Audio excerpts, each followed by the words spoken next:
여러분 안녕하세요. 주연으로 사는 인생 이야기. 지난번에 말씀드린 것처럼요. 지금까지하고는 조금 다른 새로운 굴곡이 있는 일과 제 결혼 이야기 이런 것들. 이제 그러니까 청년기의 마지막이라고 할 수 있는 이야기를 하도록 하겠습니다. 사실 제가 조금 혼났습니다. 누구한테 혼났냐면요. 사진을 하는 분들이나 저희 업계에 계신 분들이 세상에 조명도 안 맞아, 구도도 안 맞아. 어떻게 그렇게 촬영을 할 수 있느냐고. 근데 저는 그건 개의치 않았어요. 왜냐하면 제가 정말 그렇게 잘할 것 같으면 저 혼자 찍어서 저 혼자 올리진 못하고 누구를 불렀어야 되겠죠.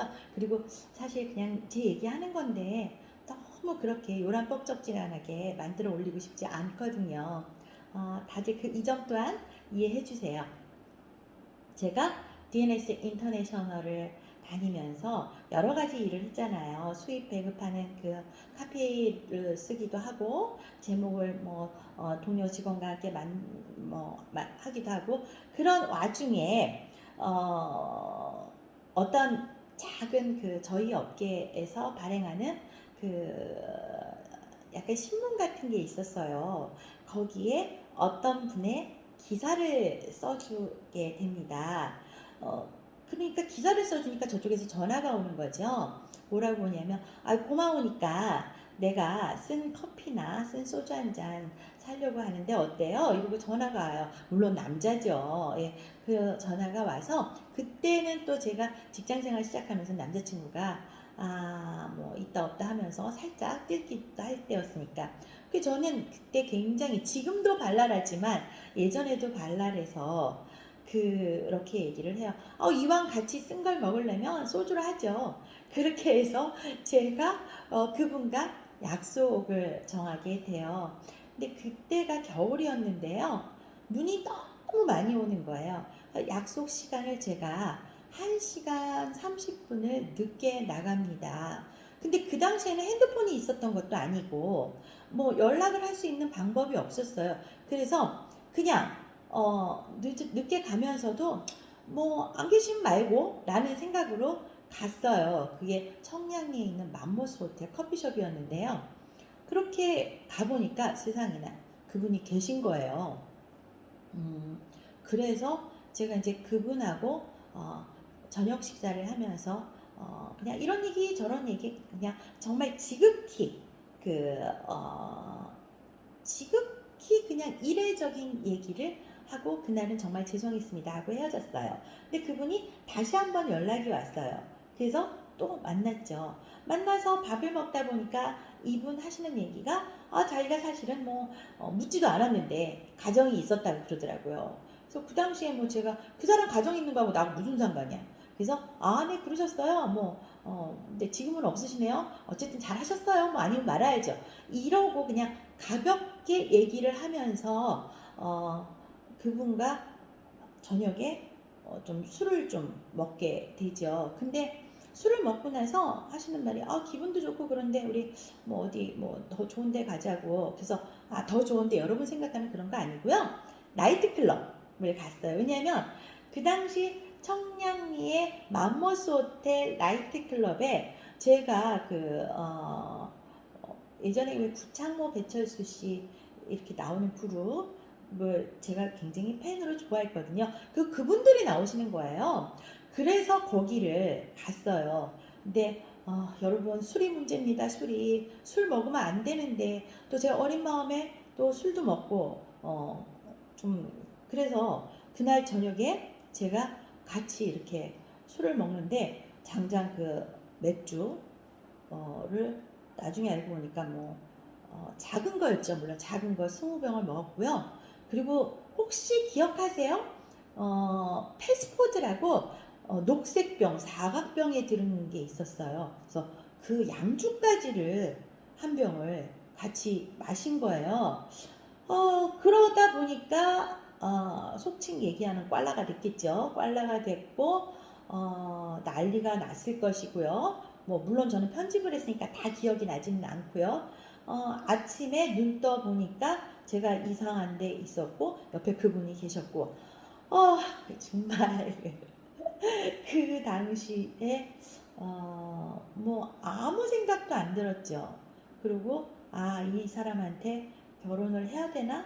이거 아니면은 그냥 이제 혼자 계속 늙어야 되느냐? 이런 기로가 또 생깁니다. 근데 앞에 말했잖아요. 이분이 결혼을 하셨던 분이었어요. 그러니까 너무너무 저는 뭐 어떻게 할 수 없는 상황이라고 생각을 했죠. 근데 누굴 탓하겠어요. 천주교에서 그런 얘기 하시잖아요. 내 탓이로소이다, 내 탓이로소이다. 뭐 제 탓인데 제가 잘못한 건데 누구를 원망하고 누구를 그러겠습니까? 그래서 그 날부터 정말 저는 좀 단순한가 봐요. 그러니까 몸 갔으니까 가야 된다 이런 마음이었는지 어쨌는지 그분과 계속 만나게 돼요. 만나면서 자연스럽게 그냥 이 사람한테 결혼을 하는 게 맞는 거구나 이런 생각을 하죠. 그런데 죄송합니다. 그런데 정말 심각한 거죠. 부모님한테 말을 할 수가 없어. 나이 차이도 10년 이상이나 거기다가 이 사람은 이혼남이야. 애도 둘이 있었어요. 근데 그 아이들은 엄마가 기르고 있었죠. 그래서 이분은 혼자긴 하셨으나 그래도 이혼남이야. 그래서 많은 고민을 하면서도 만나면 계속 만났습니다. 만나다가 보니까 도저히 엄마도 아빠도 배신할 수 없고 이분도 배신할 수 없어. 근데 이분이 그렇게 나만 만나면 울었다. 울고 자기가 뭐 약간 자해 비슷한 것도 하고. 그래서 제가 생각할 때는 이분이 저 없으면 안 될 것 같았어요. 사실 그렇지 않았을 거야. 제가 없으면 또 다른 더 좋은 분을 만났을 수도 있었을 텐데 그때 당시 어린 마음에 이분 제가 없으면 안 될 것 같다. 근데 나는 엄마 아빠한테도 어떻게 할 수 없어. 이분한테도 어떻게 할 수 없어. 그러니까 그 당시에 저희 부모님이 저희 집이 뭐 엄청난 뭐 부자고 가뿐은 아니어도 자식들한테 굉장히 공을 들이셨거든요. 그래서 제가 선택한 게 이렇게는 안 되겠다. 그래서 일단은 집을 나왔습니다. 왜냐면 아무것도 할 수가 없으니까 집을 나와서 엄마한테 말한 상태였고요. 집에서 난리가 났고 막 뭐 아버님이 그때 당시 저희 아버님 경찰 공무원이셨어요. 근데 제가 이름 석자만 얘기한 걸로 지금은 개인정보 유출이 안 되는데 그 당시는 그렇지 않았잖아. 이름 석자 말한 걸로 전국에 있는 그 이름을 가진 사람을 뽑아서 고향이 어딘 사람, 뭐한 사람, 뭐한 사람을 단축을 해서 이 사람의 인적사항을 싹 뽑아 갖고 오셨어요.